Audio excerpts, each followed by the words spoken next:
पिछले कई दिनों से टेंस के बारे में पढ़ रहे हैं। हमने पिछले 2 वीडियो में पढ़ा था प्रेजेंट इंडेफिनिट और प्रेजेंट कंटीन्यूअस टेंस के बारे में। आज हम पढ़ेंगे इन दोनों को, टेंस को मिला के इनको कंपैरिजन कैसे करें। तो हम बात करते हैं सबसे पहले प्रेजेंट इंडेफिनिट की। तो देखिए प्रेजेंट इंडेफिनिट के अंदर हिंदी वाक्यों के अंत में, ध्यान दीजिएगा, हिंदी वाक्यों के अंत में ता है, ती है, ते है, ता हूं आदि आते हैं। जैसे मैं पढ़ता हूं, मैं खेलता हूं, मैं सोता हूं, मैं नहाता हूं, मैं गाता हूं, मैं हंसता हूं, मैं रोता हूं, मैं गाती है, मैं हंसती है, मैं रोती है आदि। लेकिन प्रेजेंट कंटीन्यूअस टेंस के अंदर रहा है, रही है, रहे हैं, रहा हूं आदि आते हैं। ध्यान दीजिए हिंदी वाक्यों के अंत में क्या आएगा? रहा है, रही है, रहे हैं, रहा हूं आदि आते हैं। दूसरी बात देखिए, एचबी के आधार पर हम दोनों में अंतर करते हैं। तो देखिए प्रेजेंट इंडेफिनिट के अंदर अफर्मेटिव सेंटेंस हो तो उस कंडीशन में हम आई, यू, वी, दे के साथ वर्ब की फर्स्ट फॉर्म का प्रयोग करते हैं, और ही, शी, इट और नेम इनके साथ हम वर्ब की फर्स्ट फॉर्म प्लस एस या ईएस का प्रयोग करते हैं। ध्यान दीजिए कैसे, यदि आई, यू, वी, दे है तो हम वर्ब की फर्स्ट फॉर्म जैसे आई गो, मैं जाता हूं, आई प्ले, मैं खेलता हूं, ही गोज। अब गोज क्यों आया? क्योंकि हम यहां पर क्या आ रहा है? ही आ रहा है। सी प्लेज, यहां पर एस लगाया क्योंकि यहां पर क्या आ रहा है? शी आ रहा है। तो रूल्स क्या है? ही, शी, इट, नेम हो तो वर्ब की फर्स्ट फॉर्म में एस या ईएस लगाते, जैसा कि हमने यहां पे लगाया है। और यदि आई, यू, वी, दे हो तो हम सीधे वर्ब की फर्स्ट फॉर्म का प्रयोग करते हैं, जैसा हमने यहां पर लिखा है। अब बात करते हैं हम प्रेजेंट कंटीन्यूअस की। तो प्रेजेंट कंटीन्यूअस टेंस में यदि हमने हिंदी वाक्यों के अंदर रहा है, रही है, रहे देखा, तो हम एचवी के अंदर देखेंगे, यदि हमने हमारा पर्सन आई हो तो हम उस जगह एम का प्रयोग करेंगे। यदि ही, सी, इट, नेम हो तो इज का प्रयोग करेंगे, इज, आई, एस। और यू, वी, दे का हो तो आर का प्रयोग करेंगे। इसके एग्जांपल लिखेंगे, आई एम गोइंग। ध्यान दीजिए, आई एम गोइंग, तो इसका अर्थ होता है मैं जाता हूं, और इसका अर्थ होगा मैं जा रहा हूं। दोनों में अंतर होता है, ध्यान दीजिएगा। ऐसे ही आई एम प्लेइंग। आप ध्यान दीजिए, अभी भी आपको मैं एक चीज और बताऊंगा, इनमें हमने आईएनजी का प्रयोग किया है। तो देखिए इसमें एम भी जो होती है, जिसे हम मेन वर्ब कहते हैं, और मेन वर्ब को हिंदी में कहते हैं मुख्य क्रिया।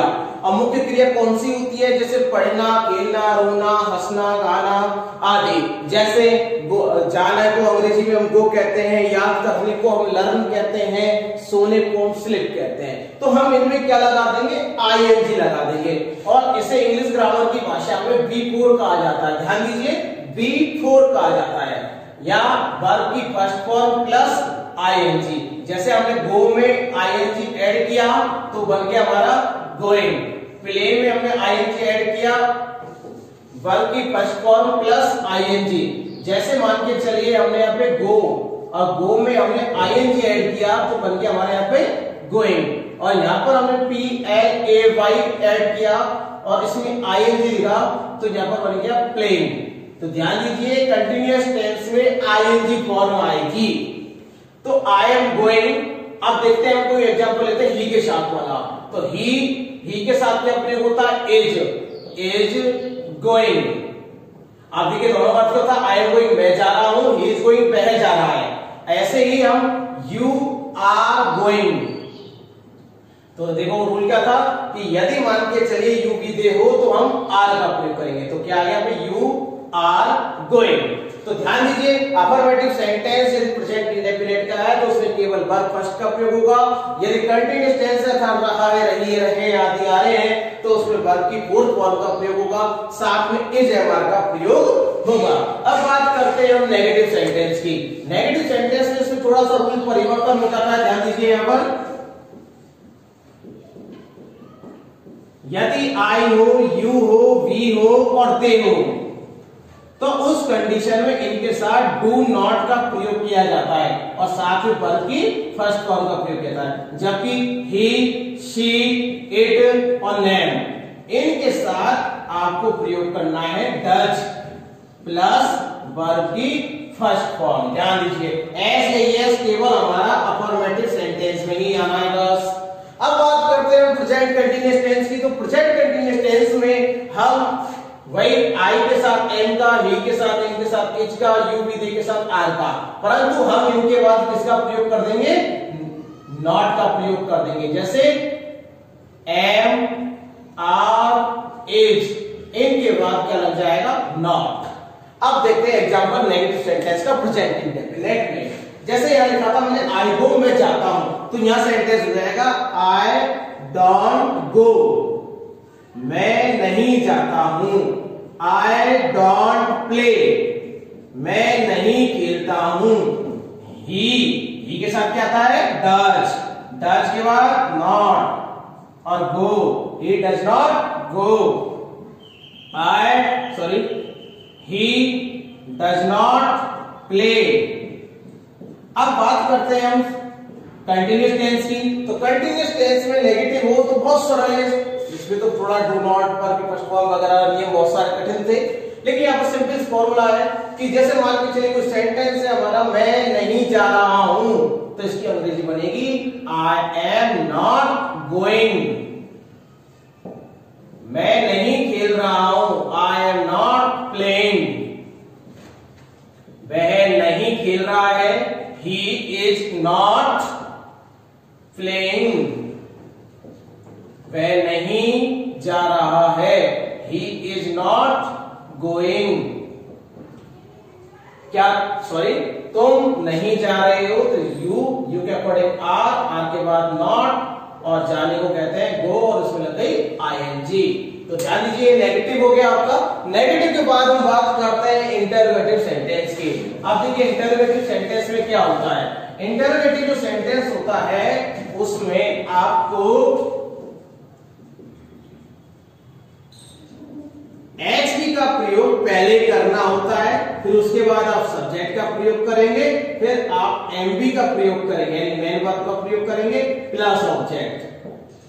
अब देखिए, अब इसमें ऐसी कोई टू डज रहेगी, क्या मैं जाता हूं, do I go, question mark आएगा, ध्यान रखिए। क्या मैं खेलता हूं, डू आई प्ले। क्या वह जाता है, डज ही गो। क्या वह खेलता है, डज ही प्ले।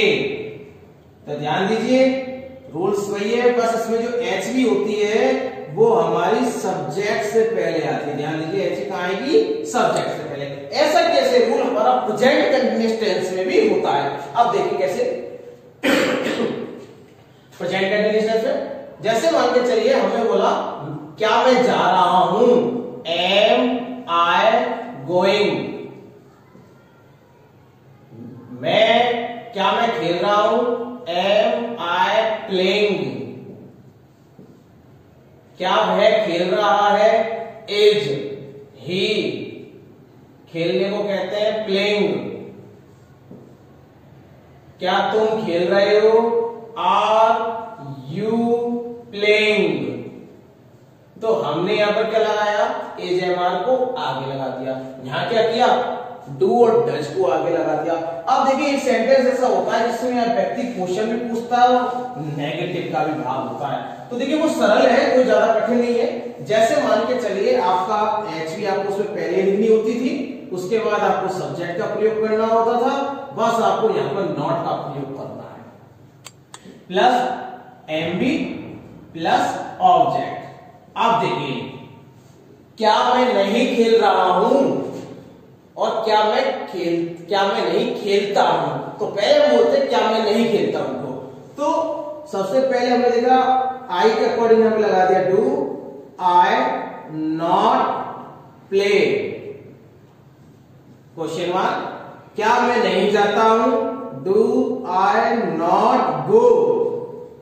क्या वह नहीं जाता है, डज ही नॉट गो। क्या वह नहीं खेलता है, डज ही नॉट प्ले। अब इसी प्रकार का नेगेटिव क्या होगा, बिल्कुल आसान है, बस आपको एम आई और इस जगह नॉट का प्रयोग करना है। यानी कि वही एचवी हो गई, सब्जेक्ट ये हो गया, नॉट, इसके बाद हमको यहाँ पे नॉट लगाना है। फिर एम बी क्या है, गोइंग हो गई, ऑब्जेक्ट हमने लिया ही था इसलिए सेंटेंस बन गया am I not going, am I not playing, is he not playing, are you playing. तो ध्यान दीजिए, once again I repeat, present indefinite के हिंदी वाक्यों के अंत में ध्यान दीजिएगा, ता है, ती है, ते है, ता हूं आदि आते हैं, जबकि कंटिन्यूअस टेंस के अंदर रहा है, रही है, रहे हैं, रहा हूं आदि आते हैं। दूसरी बात, एचवी अफर्मेटिव सेंटेंस में वर्ब की फर्स्ट फॉर्म और वर्ब की फर्स्ट फॉर्म प्लस एस या ईएस का प्रयोग होता है, जबकि कंटिन्यूअस में इज एम आर के साथ वर्ब की फुल फॉर्म जिसे हम वर्ब की फर्स्ट फॉर्म प्लस आईएनजी भी कहते हैं।